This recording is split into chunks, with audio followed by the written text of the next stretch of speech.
Hello students, मैं हूं Sushil sir, easy physics वाला। How are you? Fine all. Okay. आज का जो हमारा वीडियो लेक्चर होगा वो करंट इलेक्ट्रिसिटी का वीडियो लेक्चर नंबर 5 होगा, जिसमें हम पढ़ेंगे effect of temperature on resistance and resistivity.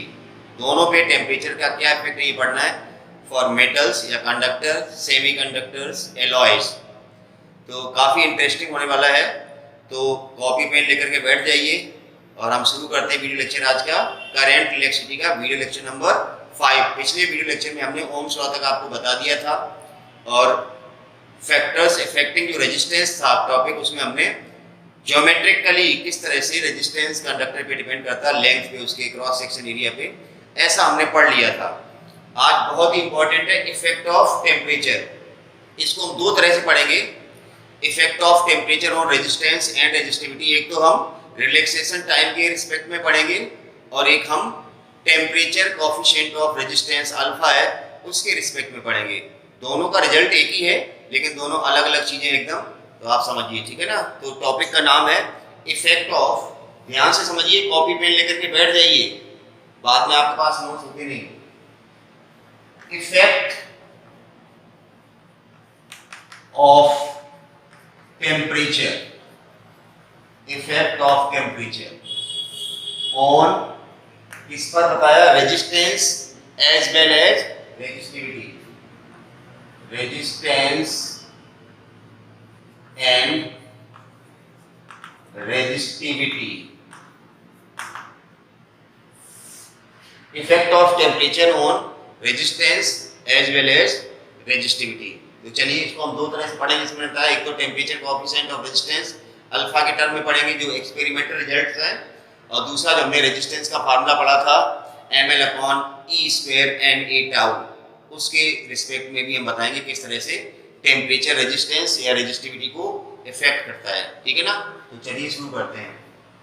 सबसे पहले हम रिलैक्सेशन टाइम के रिस्पेक्ट में ही बात करते हैं। हमने पढ़ लिया था, हमें ये चीज पता, ध्यान दीजिए, हमें रेजिस्टेंस का फार्मूला बताया, क्या था, ml/e² NA τ। सबको पता है इस फार्मूले में किसका क्या मतलब है, m मास इलेक्ट्रॉन्स का है, e इलेक्ट्रॉन का चार्ज है, a क्रॉस सेक्शन एरिया है, l लेंथ है, l और a का क्या इफेक्ट होगा रेजिस्टेंस का हमने पढ़ लिया था प्रीवियस वीडियो लेक्चर में।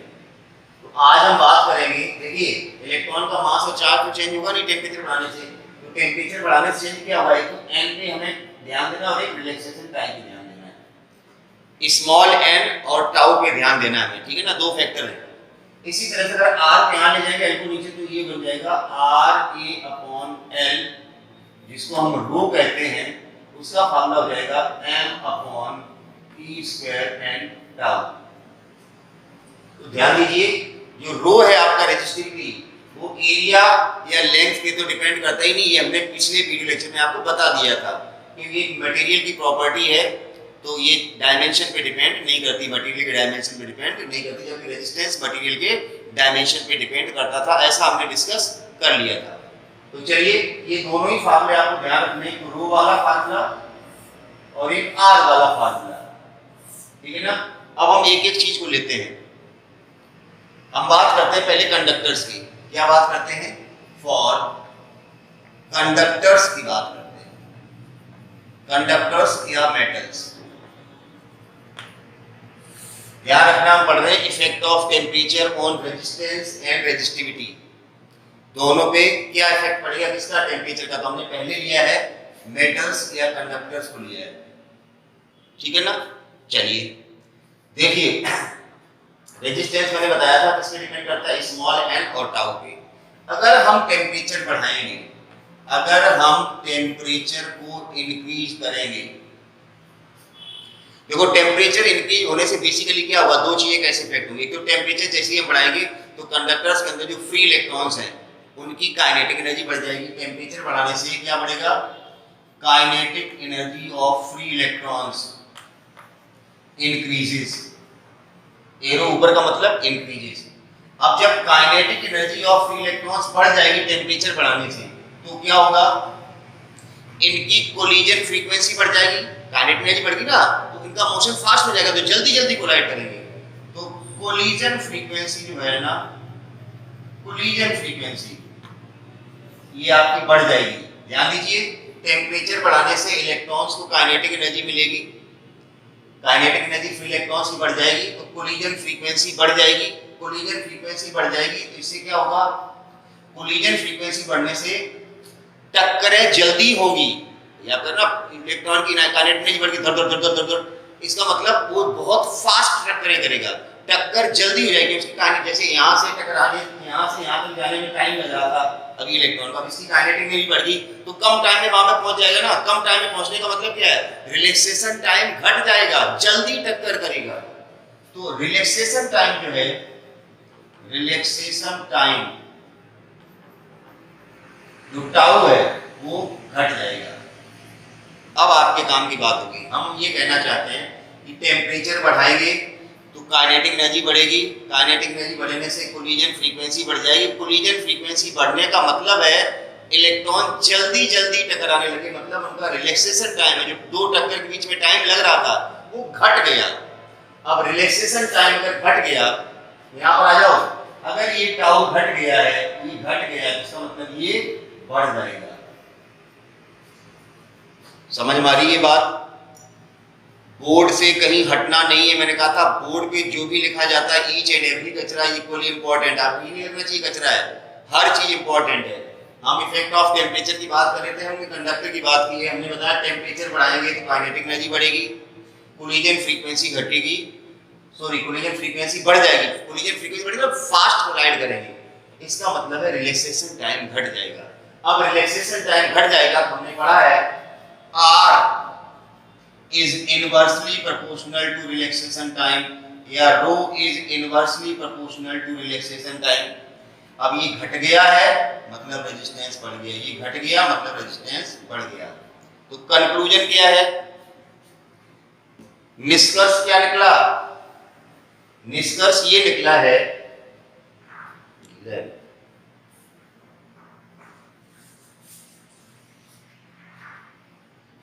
निष्कर्ष ये निकला है कि टेम्परेचर बढ़ाने से रिलैक्सेशन टाइम घटता है। कंक्लूजन ये रहा, यहां पर लिख रहे हैं, टेम्परेचर बढ़ाने से रिलैक्सेशन टाइम घट गया, रेजिस्टेंस भी बढ़ गया और रेजिस्टिविटी भी बढ़ गई।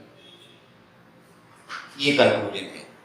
अब देखिए दूसरा टर्म, मतलब कंडक्टर्स या मेटल का रेजिस्टेंस बढ़ता है टेम्परेचर बढ़ाने से, ठीक है ना। दूसरा टर्म यहाँ पर स्मॉल एन था। अब स्मॉल एन का क्या इफेक्ट पड़ेगा, आप ध्यान से सुनिए। जब आप टेम्परेचर बढ़ाएंगे कंडक्टर का तो आपको पता है इलेक्ट्रॉन एनर्जी लेगा, जो फ्री इलेक्ट्रॉन्स हैं उनको तो एनर्जी मिली थी, उनकी वजह से तो ये गदर हुआ, आपने देख लिया, इनका रिलैक्सेशन टाइम घट गया, रेजिस्टेंस बढ़ गया। जो इलेक्ट्रॉन आउटर मोस्ट शेल में, वो भी एनर्जी लेके क्या हो जाएंगे, आयोनाइज हो जाएंगे, तो नंबर ऑफ फ्री इलेक्ट्रॉन्स बढ़ जाएंगे, राइट। भाई टेम्परेचर बढ़ाने से दूसरा इफेक्ट क्या होगा, टेम्परेचर बढ़ाने से नंबर ऑफ फ्री इलेक्ट्रॉन्स बढ़ जाएंगे। अब नंबर ऑफ फ्री इलेक्ट्रॉन्स बढ़ जाएंगे तो आपको रेजिस्टेंस घट जाएगा, लेकिन कंडक्टर के अंदर जो नंबर ऑफ फ्री इलेक्ट्रॉन्स पर यूनिट वॉल्यूम होते हैं उनकी संख्या इतनी ज्यादा होती है, आपको पता होगा 10 टू द पावर 28 से 10 टू द पावर 30 इलेक्ट्रॉन्स पर unit volume, unit centimetre cube. इतने खरबों इलेक्ट्रॉन्स होते हैं कि अगर आप टेम्परेचर बढ़ाएंगे तो टेम्परेचर बढ़ाने से जो इलेक्ट्रॉन्स की संख्या बढ़ेगी, ये संख्या बढ़ेगी, ये निग्लेजिबल होगी as compared to the free electrons already present inside the conductor। तो टेम्परेचर बढ़ाने से जो फ्री इलेक्ट्रॉन्स बढ़ेंगे जिसकी वजह से रेजिस्टेंस घट सकता था, तो ये इफेक्ट बहुत ही नेग्लिजिबल है। इलेक्ट्रॉनों की संख्या बहुत ज्यादा नहीं बढ़ेगी क्योंकि ऑलरेडी इतने ज्यादा इलेक्ट्रॉन्स हैं, इसलिए इस फैक्टर को हम अवॉइड करते हैं। तो कहने का मतलब ये निष्कर्ष रहा आपके पास, इसको आप नोट कर लें कि टेम्परेचर बढ़ाते हैं जब मेटल्स का, कंडक्टर का, तो काइनेटिक एनर्जी बढ़ती है, कोलिजन फ्रीक्वेंसी बढ़ती है, रिलैक्सेशन टाइम घट जाता है। रिलैक्सेशन टाइम अगर घट गया तो रेजिस्टेंस और रेजिस्टिविटी दोनों बढ़ जाते हैं। यहां से क्लियर है, नोट डाउन। चलिए दूसरा बात करते हैं for semiconductors.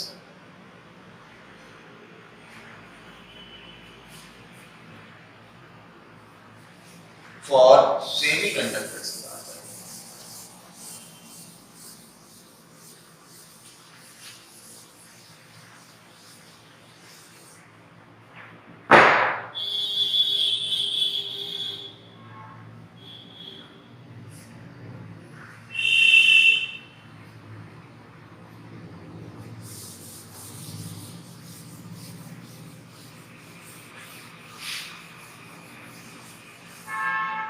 For semiconductors,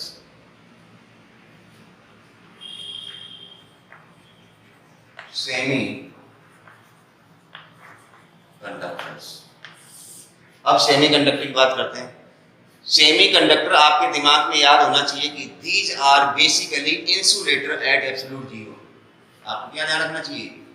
these are basically insulators at OK and at normal temperature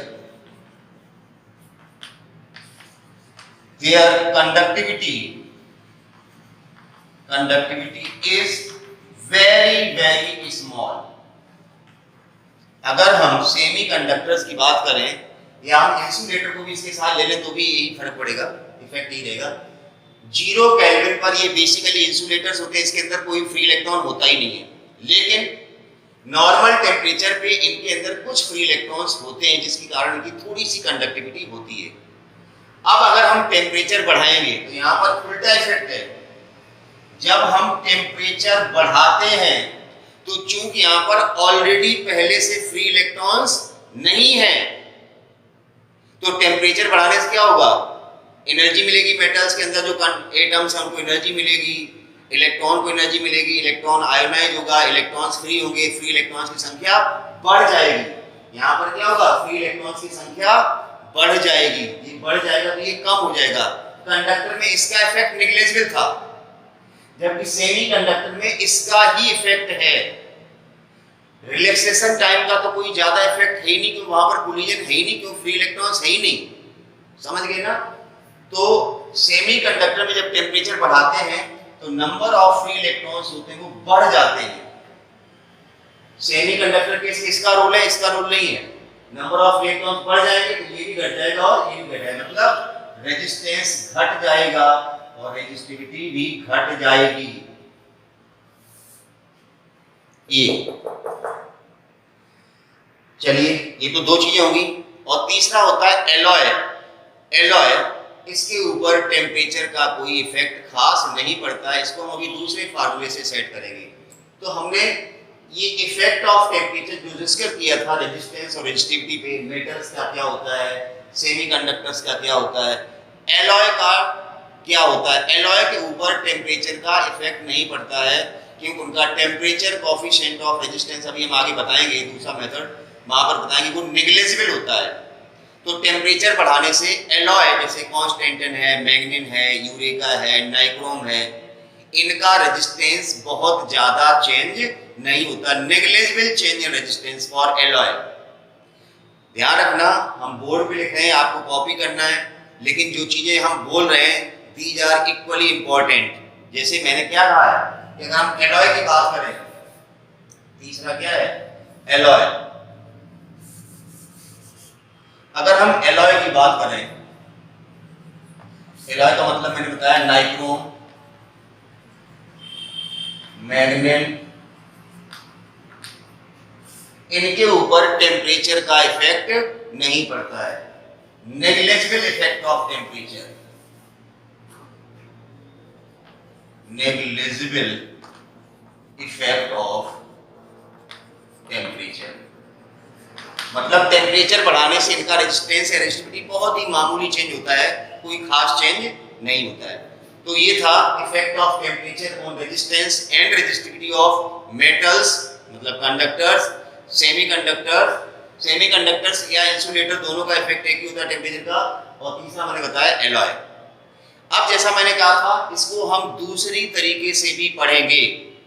हमने यहाँ निष्कर्ष क्या निकाला? हमने यहाँ निष्कर्ष ये निकाला है कि टेम्परेचर बढ़ाने से कंडक्टर्स का रेजिस्टेंस और रेजिस्टिविटी दोनों बढ़ते हैं। और टेम्परेचर बढ़ाने से सेमीकंडक्टर का रेजिस्टेंस और रेजिस्टिविटी घटते हैं। इसको दिमाग में सेट कर लो, ठीक है ना। फाइनली रिजल्ट ये है।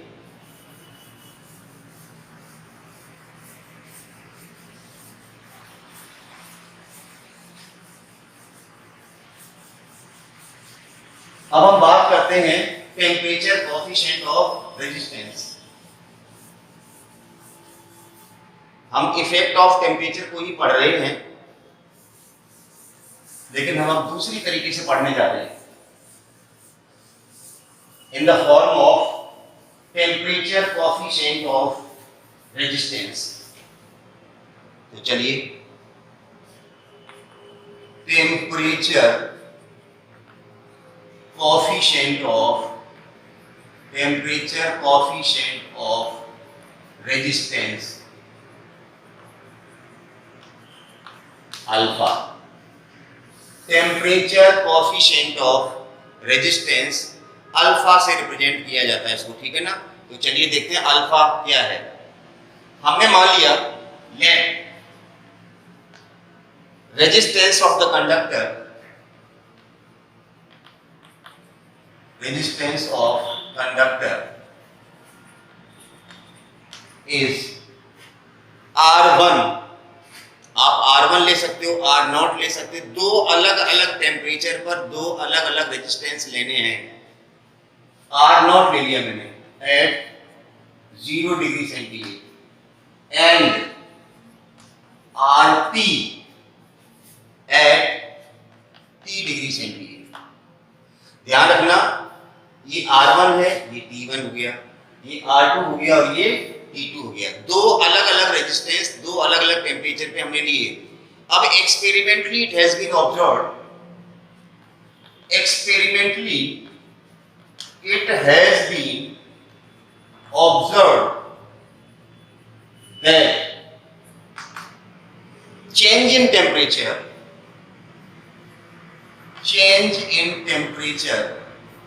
change in resistance.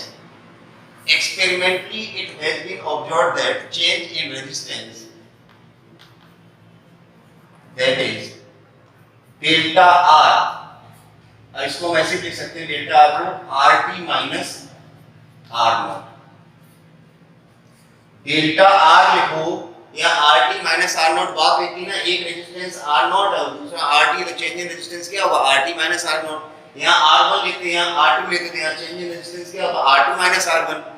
इसमें कोई दिक्कत नहीं होनी चाहिए कि RT माइनस R0 क्या R2 माइनस R1 क्या। दो अलग अलग रेजिस्टेंस दो अलग अलग टेम्परेचर पे आपको लेने हैं। तो experimentally it has been observed that change in resistance that is delta R, या हम RT माइनस R0 कह सकते हैं, RT minus R0 is directly proportional to R0। Resistance में चेंज कितना आएगा ये इस बात पर डिपेंड करेगा कि ओरिजिनल रेजिस्टेंस कितना है। इसको तो बड़ी आसानी से यार आप समझ सकते हो यार। जैसे मान लो आपने कोई बिजनेस ही किया यार, किसी ने 100 रुपए से बिजनेस किया और किसी ने 1000 रुपए से किया। अब दोनों को 10% प्रॉफिट हो रहा है। अब 100 का 10% निकालोगे तो कम आएगा, 1000 का 10% निकालोगे तो ज्यादा आएगा, परसेंट बराबर ही है। तो मतलब ऑलरेडी अगर रेजिस्टेंस ज्यादा है तो उसमें चेंज भी ज्यादा लाया जा सकता है। तो चेंज इन रेजिस्टेंस किस पे डिपेंड करता है, एक तो ओरिजिनल रेजिस्टेंस पे, एक्सपेरिमेंटली प्रूव्ड है, और दूसरा change in resistance is directly proportional to range in temperature. दूसरा इस बात पे डिपेंड कर रहा है कि आपने टेम्परेचर कितना बढ़ाया है। डेल्टा टी का मतलब इंक्रीज या रेंज इन टेम्परेचर। तो इन दोनों चीजों को आप कंबाइन कर लो, इन दोनों को कंबाइन कर लो, आपके पास एक रिजल्ट आ जाएगा। कंबाइन कीजिए, आपको क्या मिलेगा, RT minus R0 is proportional to R0 delta T. Proportionality का साइन हटाएं, RT minus R0 is equal to alpha R0 delta T. ये बेसिकली डेल्टा R है, ये क्या है, डेल्टा R। तो RT ये प्रोपोर्शनलिटी का साइन है, ध्यान रखना, और ये अल्फा दोनों एक जैसे ही है। यहाँ पर ये प्रोपोर्शनलिटी नहीं हो सकता, क्या इक्वल टू का साइन लगा दिया है, मतलब ये अल्फा है, ये अल्फा है, क्या है, अल्फा।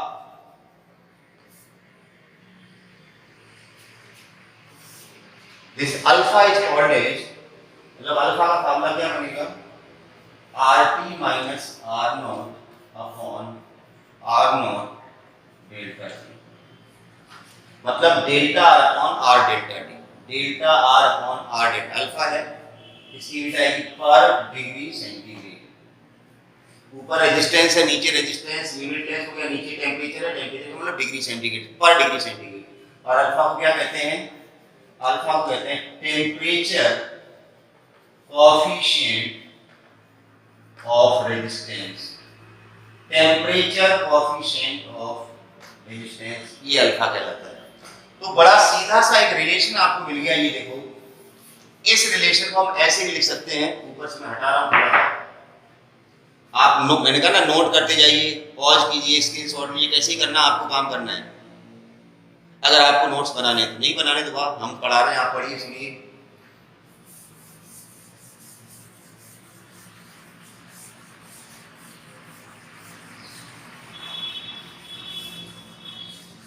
चलिए इस आर नॉट किधर लिखते हैं, इस इक्वेशन को कैसे लिखा जा सकता है, यहाँ से अल्फा निकाल लिया हमने, इसके बाद ये निकाला आपने, अल्फा निकालोगे ये टर्म नीचे आ जाएगा, वहां लिख दिया मैंने, इसको ऐसे लिख सकते हैं, आर नॉट को उधर लिख हैं, आर टी बराबर R naught plus alpha R naught delta T, या आर नॉट कॉमन आ जाएगा 1 प्लस अल्फा डेल्टा टी, मतलब इस तरह से रेजिस्टेंस का वेरिएशन है। अगर इसको हम रो में चेंज करें तो आर बराबर क्या था, रो एल अपॉन ए, रो एल अपॉन ए, एल अपॉन ए तो कट जाएगा, तो ऐसे ही फॉर्मूला हो जाएगा, रो टी बराबर, ये रोटी खाने वाली नहीं, इस स्पेसिफिक रेजिस्टेंस है, रो नॉट 1 प्लस, ये रो का फार्मूला गया, आर टी बराबर R naught 1 plus alpha delta T. अब यहां पर देखिए मैंने बताया था कि हम दो तरह से इफेक्ट ऑफ टेम्परेचर बताएंगे, तो पहला इफेक्ट ऑफ टेम्परेचर बताया था वो था in the form of relaxation time, कि टेम्परेचर बढ़ाने से रिलैक्सेशन टाइम और नंबर ऑफ फ्री इलेक्ट्रॉन्स पे क्या फर्क पड़ता था, उस हिसाब से आपने बताया रेजिस्टेंस या रेजिस्टिविटी बढ़ेगी या घटेगी। यहाँ पर temperature coefficient of resistance alpha का गेम है, तो देखिए मैं ये हटा रहा हूं यहां से, अब बात कर लेते हैं फॉर कंडक्टर्स,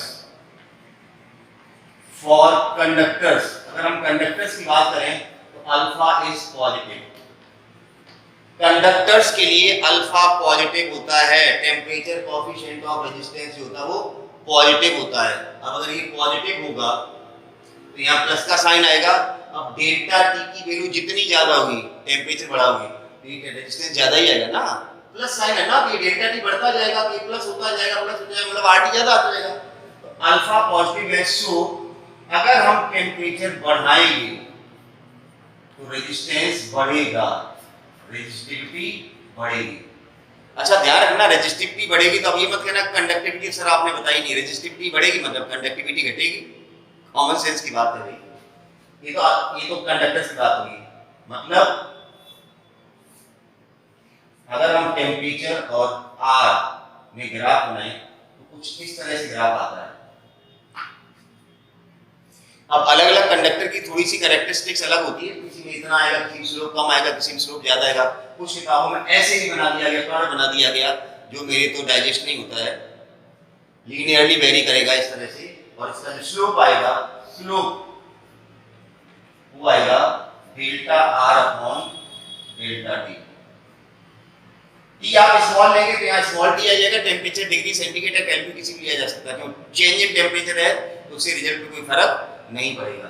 तो delta R upon delta T slope आएगी, तो इधर आर है इधर टी है, तो स्लोप क्या आएगा delta R upon delta T. ध्यान रखना ये delta R upon delta T क्या बनेगा, देखो इधर delta R upon delta T क्या बनेगा, अल्फा आर नॉट। ये चीज ध्यान रखना, हम इस रिजल्ट का कि delta R upon delta T इसका स्लोप आएगा, और अगर ये ग्राफ स्ट्रेट लाइन है तो स्लोप कांस्टेंट होगा। हम इसका यूज करके नीट और जेई के क्वेश्चंस करेंगे, अभी मैं बताऊंगा आपको। अगर आप इस रिलेशन को यूज करते तो आपका क्वेश्चन एक लाइन में आ जाएगा, और इसका यूज नहीं करते तो आपको तीन तीन इक्वेशन सॉल्व करनी पड़ेगी, आपको प्रैक्टिकली अभी दिखाऊंगा, ठीक है ना। तो टेम्परेचर बढ़ाने से रेजिस्टेंस या रेजिस्टिविटी आप वो भी लिख सकते हो, दोनों ही बढ़ते हैं कंडक्टर के केस में। अब आ जाइए इंसुलेटर में, मैंने कहा नोट करते जाइए आप सारी चीजें। फॉर सेमीकंडक्टर्स की बात कर लेते हैं। For semiconductors, semiconductors alpha negative होता है। सेमीकंडक्टर्स के लिए जो अल्फा होता है वो नेगेटिव होता है। आप समझ गए ना? अल्फा नेगेटिव होने का मतलब क्या, यहाँ साइन नेगेटिव आ गया, तो टेम्परेचर जितना बढ़ाओगे तो ये नेगेटिव वाला टर्म बढ़ता जाएगा, मतलब रेजिस्टेंस आपका घटता जाएगा। टेम्परेचर बढ़ाओगे तो रेजिस्टेंस घटेगा, रेजिस्टिविटी घटेगी।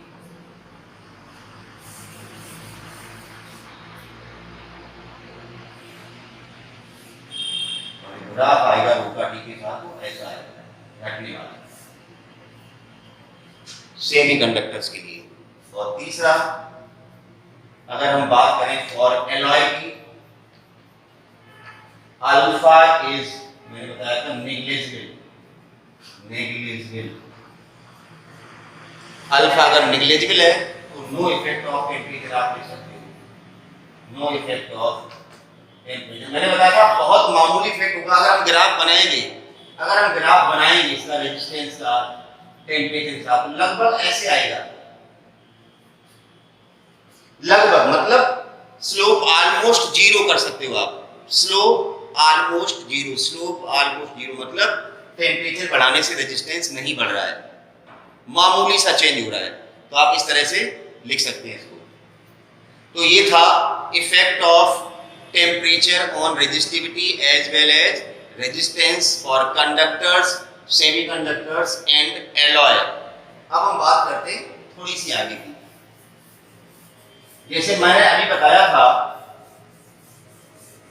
कि ये वाला जो रिलेशन था delta R upon delta T equal to constant, उसका कितना बड़ा रोल है वो मैं बता रहा हूं आपको। मैं एक क्वेश्चन डाल रहा हूं, मैं एक क्वेश्चन डाल रहा हूं, अब उसको आप लिटरली अगर कन्वेंशनल मेथड से करेंगे तो काफी लंबा हो जाएगा और वैसे क्वेश्चन सही छोटा हो जाएगा। तो चलिए क्वेश्चन मैं दे रहा हूं आपको। Resistance of a wire as 20 degree centigrade is 20 ohm. Resistance of a wire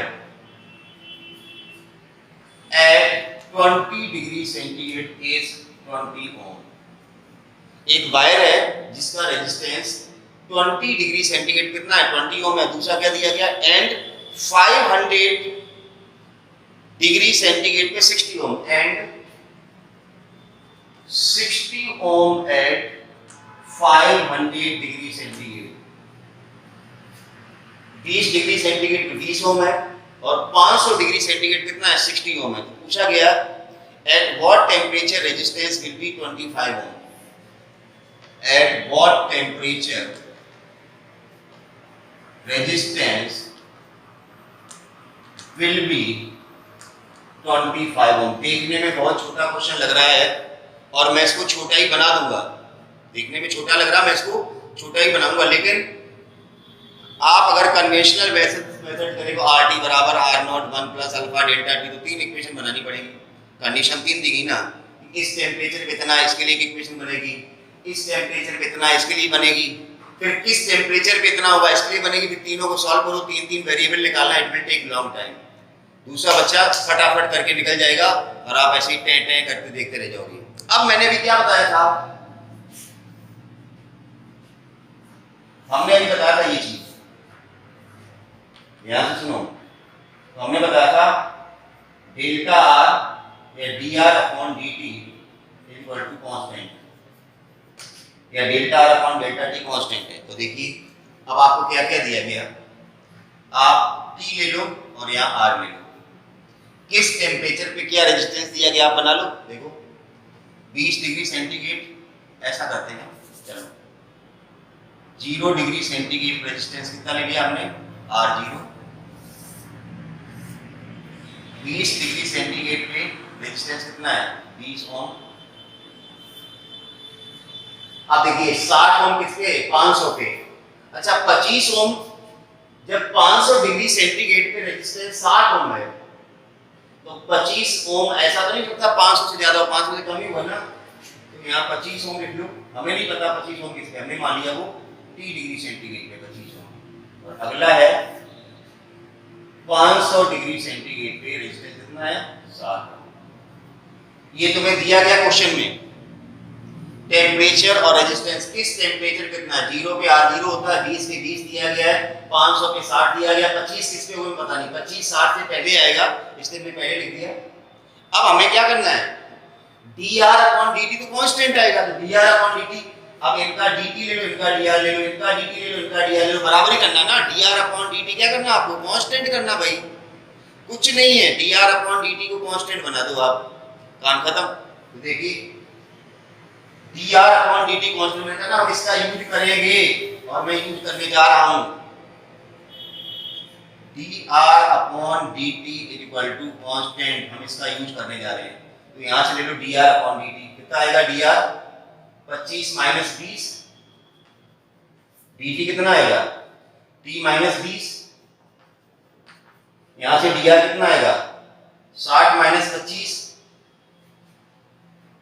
या ऐसा कर लो ना, जब यहां से आइएगा डायरेक्ट इनका ले लो, यार हमने इसका लिया, हम डायरेक्ट इसका ले लेता, t बार बार नहीं आएगा, इसका dr कितना जाएगा, 60 40, और dt कितना होगा, 500 में से 20 गया 480, वापस समझिए, dr/dt इक्वल टू कांस्टेंट लेना है, तो dr/dt आपको बराबर बताना हमेशा। तो हमने क्या बताया था, dr/dt हमने इनका ले लिया, और dr/dt हमने इनका ले लिया, इनका नहीं लिया, नहीं तो t दो बार फंसेगा, क्या मतलब है, आंसर उससे भी आएगा। तो हमने पहले तो इन दोनों को ले लिया, इनका dr/dt लिया, फिर हमने किसको लिया, इसको लिया, इनका भी हमने क्या लिया, dr/dt बराबर कर दिया। अब ये कितना आ जाएगा, कर लो, सॉल्व करो इसको, ये 5 बचा, 5/t माइनस 20 इक्वल टू 0 0 काट दो, 4/48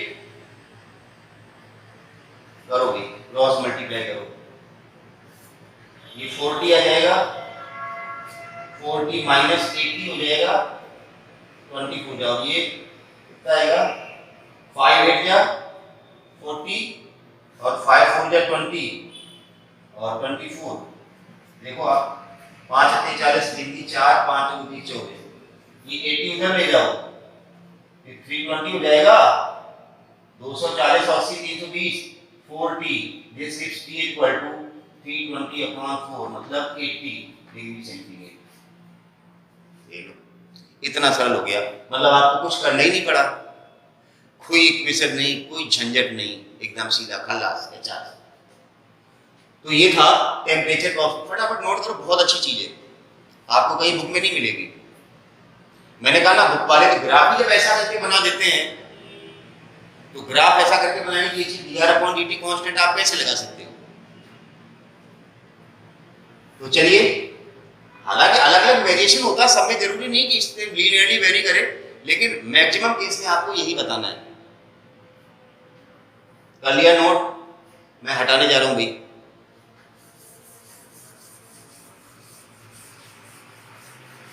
अब हम दो छोटी छोटी ट्रिक्स आपको और बता देते हैं, ठीक है ना, दो छोटी छोटी ट्रिक्स हम आपको और बता देते हैं कि अभी तो हमने एक वायर लिया था, उसका रेजिस्टेंस अलग अलग टेम्परेचर पे अलग अलग बता के हमने क्वेश्चन किया था। अब हम कह रहे हैं दो अलग अलग मटेरियल को, अगर हम दो अलग अलग मटेरियल के वायर्स को हम सीरीज में लगा दें, पैरेलल लगा दें, तो equivalent temperature coefficient of resistance कैसा होता है। तो हम बात कर रहे हैं equivalent temperature coefficient of resistance. इसमें दो केस बनेंगे, पहला इन सीरीज, हमने मान लिया दो अलग अलग रेजिस्टेंस हैं, ये R1 है, इसका टेम्परेचर कोएफिशिएंट अल्फा है, अल्फा 1, ये R2 है और ये अल्फा 2, दोनों किस में लगा दिया गया, सीरीज में। तो अल्फा इक्विवेलेंट आएगा R1 alpha 1 plus R2 alpha 2 upon R1 plus R2। अगर यही पैरेलल लगे हों, डायरेक्ट लिख रहा हूं मैं, फॉर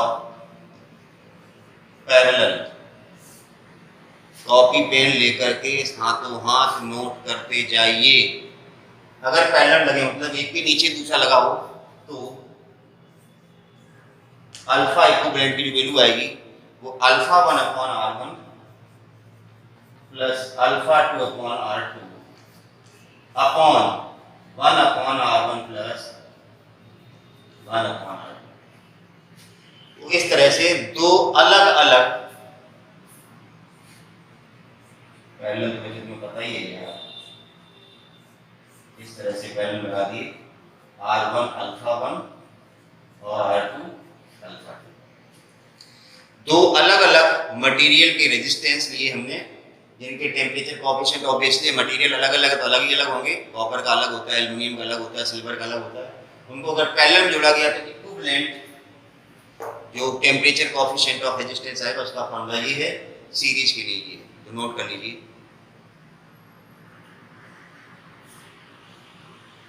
चलिए यहीं पर हम एक टॉपिक और शुरू कर देते हैं, खत्म कर देते हैं, नहीं तो वो छूट जाएगा। सुपर कंडक्टिविटी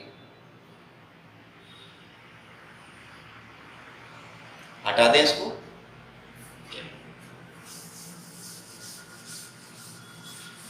तो ये था पूरा टेम्परेचर कोएफिशिएंट ऑफ रेजिस्टेंस, किस तरह से मेटल्स का रेजिस्टेंस, सेमीकंडक्टर का रेजिस्टेंस, एलॉय का रेजिस्टेंस टेम्परेचर पे डिपेंड करता है। अब मैंने बताया था एक चीज बताते हैं, सुपर कंडक्टर्स। सुपर कंडक्टर्स या फिनोमेना को कहते हैं सुपर कंडक्टिविटी। सुपर कंडक्टिविटी देखिए, अभी हमने पढ़ा था कि टेम्परेचर बढ़ाने से रेजिस्टेंस या रेजिस्टिविटी बढ़ती है, तो टेम्परेचर घटाने से घटती है ना। अरे भाई कई बार बच्चा पूछे सर आपने टेम्परेचर बढ़ाने से बढ़ रहा है ये बता दिया, घटाने से क्या हुआ? तो अपना माथा पकड़ लो, फिर घटाने से क्या होगा? बढ़ाने से बढ़ रहा तो घटाने से घटेगा ना। तो कुछ मेटल्स या कंपोजिट मेटल्स ऐसे होते हैं, ध्यान से सुनिए, सम मेटल्स और composite metals has tendency to reduce their resistivity एकदम बिलो सर्टेन, मतलब एकदम जो सर्टेन मिनिमम होता है उससे भी नीचे चली जाती है, as temperature decreases and becomes almost zero at particular temperature. मैंने क्या बताया? सम मेटल्स और composite metals has tendency to reduce their resistivity as temperature decreases and resistivity almost becomes zero at certain below temperature. अब सोचने वाली बात है, अगर रेजिस्टिविटी आपकी ऑलमोस्ट जीरो हो गई किसी टेम्परेचर पे, आप कह रहे ना टेम्परेचर घटाते हैं तो रेजिस्टिविटी घटती है, सबकी घटती है, लेकिन कुछ मेटल्स या कंपोजिट मेटल्स ऐसे होते हैं जिनकी रेजिस्टिविटी तेजी के साथ घटती है और एक पार्टिकुलर टेम्परेचर पे घट के ऑलमोस्ट जीरो हो जाती है। सबकी नहीं होती, मैंने कहा घटती तो सबकी है, टेम्परेचर घटाने से रेजिस्टिविटी घटती तो सबकी है, लेकिन कुछ मेटल्स या कंपोजिट मेटल्स ऐसे होते हैं जिनकी रेजिस्टिविटी बहुत तेजी के साथ घटती है और एक पार्टिकुलर टेम्परेचर पे घट के कितनी हो जाती है? जीरो। Such metals और composite metals are called as superconductors। अब कॉमन सेंस की बात है, जब रेजिस्टिविटी घट के जीरो हो गई है तो इसका मतलब उनकी कंडक्टिविटी लगभग इनफाइनाइट हो गई, तो वो सुपर कंडक्टर कहलाएंगे। ठीक है ना? तो लिखिए डेफिनेशन, सम मेटल्स और कंपोजिट मेटल का मतलब जो एलॉय है has tendency to reduce या to lose their resistivity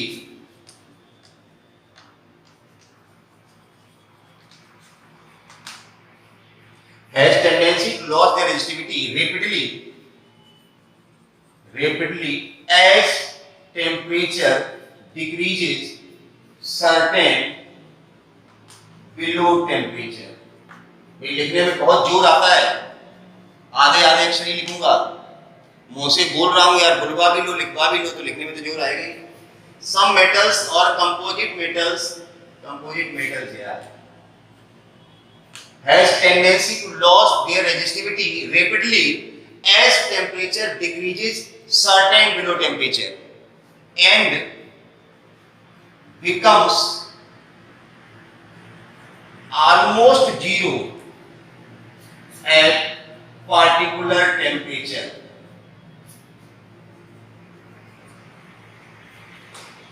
Such metals or composite metals are called as superconductors. Such metals or composite metals are called as superconductors, and this phenomena is called as superconductivity. This कौन सा phenomena जिसके द्वारा उनकी resistivity temperature घटाने से तेजी के साथ घट रही है, इस फिनोमेना को क्या कहते हैं? Super conductivity. मैंने फिर बताया था कुछ मेटल्स या कंपोजिट मेटल्स ऐसे होते हैं जिनकी रेजिस्टिविटी तेजी के साथ घटती है टेम्परेचर घटाने से और एक पार्टिकुलर टेम्परेचर पे जीरो हो जाती है। उस टेम्परेचर को कहते हैं क्रिटिकल टेम्परेचर। क्या कहते हैं? Critical temperature. कौन सा temperature? Critical temperature at which resistivity becomes almost zero, at which resistivity becomes almost zero। तो उस टेम्परेचर को कहते हैं critical temperature. For example mercury, अगर मरकरी की बात करें तो मरकरी की रेजिस्टिविटी टेम्परेचर के साथ इस तरह से बहुत तेजी के साथ घटती है, बहुत ही तेजी के साथ, और लगभग इस टेम्परेचर पे, ये 4.2 केल्विन टेम्परेचर है, इस पे जो रेजिस्टिविटी है घटती कितनी हो जाती है? जीरो नहीं। ग्राफ यहाँ मिला नहीं है, थोड़ा सा ऊपर है, ये लगभग 10⁻26 ओम मीटर। 10⁻26 का मतलब है घट के लगभग जीरो ही होगी। 10⁻26 का मतलब क्या? दशमलव से पहले 24-25 जीरो लगाएंगे आप यार, फिर 1 आएगा। तो ये एग्जाम्पल है मरकरी का। इसका मतलब 4.2 केल्विन टेम्परेचर पर मरकरी बिहेव्स लाइक अ सुपरकंडक्टर। क्यों? क्योंकि 4.2 टेम्परेचर पर मरकरी की रेजिस्टिविटी लगभग कितनी हो गई? ऑलमोस्ट जीरो हो गई। तो समझ में आया सुपरकंडक्टर? सुपरकंडक्टर मतलब वो मेटल्स या कंपोजिट मेटल होते हैं स्पेशल, जिनकी रेजिस्टिविटी टेम्परेचर घटाने के साथ तेजी के साथ घटती है, रैपिडली फॉल। घटती तो सबकी है, कुछ की तेजी के साथ घटती है और इतनी घटती है एक सर्टेन टेम्परेचर से बिलो टेम्परेचर जाता है तो घट के ऑलमोस्ट कितनी हो जाती है? जीरो। जैसे मैंने बताया मरकरी की 4.2 केल्विन, लेकिन ध्यान रखना ये 4.2 केल्विन टेम्परेचर बहुत कम है। अगर इसको डिग्री सेल्सियस में कन्वर्ट करें तो -268-69 के आसपास आएगा, -268-269। तो इतने कम टेम्परेचर पे मरकरी सुपर कंडक्टर की तरह से बिहेव करेगी। तो हमारे साइंटिस्ट लगे हैं रिसर्च में कि अगर हम कंपैरेटिवली हायर टेम्परेचर पे सुपर कंडक्टर अगर ऑपरेट कर सकते हैं तो हमारे लिए बहुत सारी चीजें आसान हो जाएंगी। समझ गए ना? तो फिलहाल अभी तो यही है कि इतने कम टेम्परेचर पे मरकरी सुपर कंडक्टर की तरह से बिहेव करता है। तो जैसे ही ज्यादा टेम्परेचर वाले आएंगे तो आप भी बना सकते हो सुपर कंडक्टर। चलिए लेबोरेटरी में आप भी एक्सपेरिमेंट्स करते रहिए। तो ये था आज का वीडियो लेक्चर, जिसमें हमने स्पेशली पढ़ाया फैक्टर्स अफेक्टिंग द रेजिस्टेंस में temperature, effect of temperature on resistance as well as resistivity of the conductors, semiconductors और एलॉय। हमने दोनों तरीके से पढ़ी है कि रिलैक्सेशन टाइम और नंबर ऑफ इलेक्ट्रॉन्स पे किस तरह से डिपेंड करता है, और दूसरा पढ़ा है टेम्परेचर कोएफिशिएंट ऑफ रेजिस्टेंस के हिसाब से। तो आप लास्ट तक वीडियो लेक्चर को आराम से देखना, पॉज करके नोट्स बनाना है और अपना काम अपडेट रखिए भाई, पढ़ाई करते रहिए। चैनल को सब्सक्राइब कर ही दिया हुआ, आई होप कि नहीं किया है तो अभी कर देना, ठीक रहेगा। और बेल आइकन दबा देना ताकि आपको नोटिफिकेशंस मिलते रहें। और जो भी वीडियो लेक्चर के बीच में एक दो ट्रिक्स हम बताते हैं, जरूर बताते हैं हर में, तो उसको विशेष ध्यान रखना, उससे आपकी काफ़ी मुश्किलें आसान होने वाली है। ठीक है ना? मैंने जैसे बताया था कि हम अलग से स्पेशली कॉम्पिटिटिव एग्जाम के वीडियो भी डालने वाले। एक बार थोड़ा सा सिलेबस आगे आ जाए, क्योंकि स्कूलें लग नहीं रही हैं तो प्रॉब्लम है थोड़ी सी। तो चलिए, thank you for watching, take care.